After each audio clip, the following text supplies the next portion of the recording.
Hello racing fans and a warm welcome to Trackside, proudly brought to you by World Sports Betting. Bet with the best, bet with WSB. What a massive weekend for our sponsor WSB, bringing down the curtain on what has been a wonderful high-felt champion season. Is the World Sports Betting Championship finale. That's what it's called. It features the WSB Premier's Champions Challenger Group 1, the Johnson's Workwear Computer Form Sprinter Group 1, while we got the supporting features, the SA Nursery, the SA Fillies Nursery for the juvenile. It's a Gerard Losenberg Stakes, the Camellia Stakes, and the Gold Ball. All those feature races have WSB by their name. So we wish our sponsor well. And to you, the racing fans, I trust that you're well, having a fair week and looking forward to what is going to be an absolute belter when it comes to weekend racing. And then we go to Scottsville on Sunday. Well, there's plenty to look forward to there. It is the Dennis Dreyer Poinsettia Stakes. Nice to see them put Dennis Dreyer's name alongside that Group 3. It's a Godolphin Barb and the Strelitzia for the juveniles, and then the Info Flight Handicap. What I have done for the show, guys, I picked out 4 horses at Turffontein, sensing it's our sponsor's big day, so we'll pick out 4 horses there. I'm just going to give you the 2 horses that I like on Sunday at Scottsville, and then I'll give you a guide for the pick 6. It's going to be a bumper pool, no doubt about that, and I'll just give you the guide with the numbers. So away we go. It's a busy show. Let's go with our 4 horses at Turffontein on Saturday, and race number 3, 1600 meters. It's going to be Mo the Man.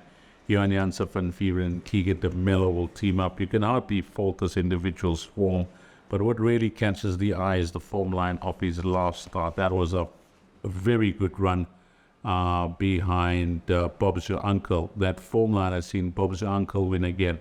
I'll read them out to you. Labresco, Geocenter, Just Right, all coming out to win. But arguably his best run to date for me, when I have a look at all of his runs to date, was his penultimate start, which was over 1600 meters. He got very close to Jet Dynasty.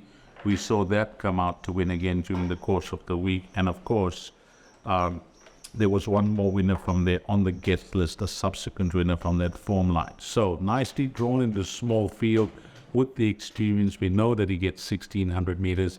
His only danger looks to be number 2, Free Moment. But I think on his strength of the form line of his last start, he's no doubt the horse to beat. That's race number 6. Then I go on to that's race number 3. Then on to race number 6, which is the Johnson's Walkway Computer Form Sprinter Group 1 over 1,000 meters. It's attracted a quality field, but I think the best in the race, when you look at the best weighted column, is no doubt Princess Keller. Just want to speak a bit about how she's been progressing since she's been at Sean Terry. She's had 4 runs for Sean Terry. For 3 super wins. She won first up, which was, I think, the Southern Cross Stakes. Then she won the Sepster Stakes, both Group 2s down in Cape Town. She certainly wasn't disgraced in the Group 1 Cape Flying Championships. In fact, she got going too late that day, and she was one of the faster finishers. And then last time out, back home, back in Joburg, well, she stamped her authority as a leading sprinter in the country. Just the way she disposed of that field, she made it look very, very easy in that senior center. She was traveling smoothly, but when Richard Bury pressed the button, that was it. It was race over, and she won effortlessly. It says that she won by 5 lengths. It could have been the 7 lengths. I think she is super impressive. She's the class package in the race. 1,000 meters, some may argue, will be on the sharp side for her. But we know that in this race and in this field, there will be a lot of speed in the race. Early pace, early speed. And I think this will play right into her hands. Wherever Gavin Lerena is going to be have a position going into the final 400 meters, I see very few in this race that can match her for that turn of foot that she can produce. And if all things are 100% A for away for her, I think she'll be very hard to beat. Race number 6, number 9, Princess Keller. Then we go on to race number 8. Now, race number 8, it's a small field. There's some nice horses here in the World Sports Betting Camellia Stakes, a Group 2 of 1160. But I'm going with a horse that's been kind to the show. If you can recall, at a penultimate start when she was tipped, to win the Swallow Stakes on the show. She went off at very generous odds. And she followed that up with a very nice run last time out in the Sycamore. Things did not go her way in the race, but she put in a determined challenge. She tried hard. She found one better on the day, beaten by Lulav Star. And you just ignore that one run, which was the Magnolia. And I remember chatting on the show when we tipped her to win the Swallow Stakes that I had a word with Adam Azzi, and he said that she was not herself on the day, and that run can be ignored completely. If you ignored that start, well, she's just got a smashing record. She's a 4-time winner. She's at 2 seconds in the other starts. And against this type of field, if she just brings an A game of what we know of her are capable of doing and achieving, I think she is the filly to beat here. So I'm going to go confidently. I really like her a lot. Number 8, Kiss Me Captain. The one thing I would say about her is that she's also versatile over the sprint trip. She can go with the pace or she can come from off them. So Richard Faree will partner for the first time. He'll have options here. He'll judge it in the small field of 9 runners and see how the race maps out. But I think 8, Kiss Me Captain, is the leading contender. I expect her to be at top of betting boards, and I'm expecting her to win. Then on to the Lucky Louse, race number 10. Well, that is the World Sports Betting Gold Bowl, the Group 3 over 3,200 meters, the last race, bringing the curtain down on the Highveld champion season, proudly sponsored by World Sports Betting. And you have to go with the class package in the race, regardless of him carrying 62 kgs against this type of field. Well, he's giving them 10 and 12 kgs, but that said, there's still the entire field is still under sufferance. He is a proven stayer. He's a classy stayer. Last time out in the Caradoc Gold Cup, the World Sports Betting Caradoc Gold Cup, we went for Nabras, who won. Nabras has elected to go for the main event on the day, which is the World Sports Betting Premier's Champions Challenge, instead of this race. So I think the door is left wide open for Shangani to close it off in race number 10. And even with 62 on his back, he's the class-proven stayer in the race. He's earned his rating, and I think the others will have to beat him in the 10th race. So that's the 4 horses at Turffontein. And then I'm just going to mention the 2 horses that I like at Scottsville on Sunday, because we still have to go to that pick 6. The 2 horses are simple. I'm going for the 2 juvenile races. I'm sticking with the Cape Form lines of the juveniles. And race number 5, the Stolice Stakes over 1,100 meters. We're going with the very classy, the well-bred, the superbly bred, the filly that's bred in the purple. She's a full sister to Clouds on Foal, and she's really stamped her authority down in Cape Town, having had back-to-back wins, and both of the wins have been effortless.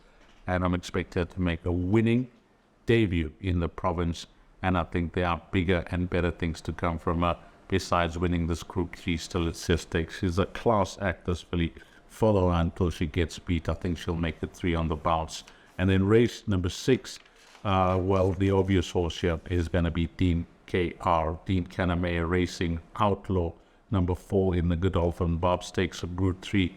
Unbeaten horse, and another individual that has just caught the imagination very early in his career.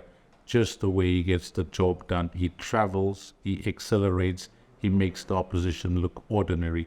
He is one of the better Colson Geldings of the 2-year-olds that I've seen around, and I would expect him to continue his winning ways, make it 3 in a row, win this Godolphin Bob Stakes, and hopefully see him next in the gold medallion on Scottsville's big race day. So those are 6 horses. Well, what we'll try to do is put up 2 trebles on the World Sports Betting website, but you can follow these 6 horses for Saturday and Sunday. Now to that pick 6 guide. We have to do this pick 6 guide, guys. I mean, this is going to be massive on the day. The biggest pool will be the pick 6. Let's see. We are going to start off with race number 4. And I'm just going to give you the numbers, guys, so you can jot this down. In leg number 1 of that pick 6, we're going with 5 runners, all in numerical order. We're going to go 1, 2, 4, 5, and 7. 1, 2, 4, 5, and 7. And then in race number 5 over 1160, which is the World Sports Betting SA Nursery, it's a field of 8 runners, so I'm going with the rule. It's on the head with 4 numbers, so it's not more than half the field. I'm going numbers 5, 6, 7, and 8. 5, 6, 7, and 8. So 4 runners there. We're sticking with the banker in race number 6, the Johnson's Walkway Computer Farm Sprint, as we mentioned in those horses to follow. Banker and number 9, Princess Keller. And then on to the main event, the World Sports Betting Championship finale. This is going to be huge. I think this quartet is going to pay very well when I have a look at this field. I've tried to narrow it down, and I'm managing to do so with 6 runners in numerical order: 1, 4, 6, 11, 12, and 13. 1, 4, 6, 11, 12, and 13. And I told you I really like the look of Kiss Me Captain in race number 8, which is horse number 8. And then in the 9th race, Taking No Chances. If we're running in this boat, it hasn't been costing too much thus far. In fact, it's been costing 120 Rand thus far. So we include the field there. And there are, looking at how many runners, number 9, Lady of Power, is a start sketching. So there will be 10 runners that will go to post there. 10 runners will go to post. I'm just working it out. Yep, okay, it's 10 runners that will go to post there. So we're including the field at the back. So that boom comes to 1,200 Rand or 120 Rand, which will give you the 10%. 1, 2, 4, 5, 7, about 5, 6, 7, 8, about banker 6, about 1, 4, 6, 11, 12, and 13. About banker 9, about 1, 4, 6, 11, 12, 13. By 8 banker, by the field, 120 Rand, 10%. And that is a wrap, guys. Well, it's a wonderful weekend's racing. It's the end of the month, the end of April. It's just going to be big for our sponsor, World Sports Betting, on Saturday. We wish them well. It's going to be an awesome racing race day and some quality, high-class action to look forward to on Saturday at the Big T. And then we move over to Sunday with all those features at Scottsville. I think that meeting is going to be an excellent one as well. As always, on behalf of World Sports Betting, thanks to all the punters, but more importantly and more especially, thanks to you, the valued customer. Until we meet again, you have a blast, find all the winners, make a huge profit, and hopefully it turns out to be a very successful weekend for you. From myself, Deez, until we meet again, you take care. Salaniga Ashke.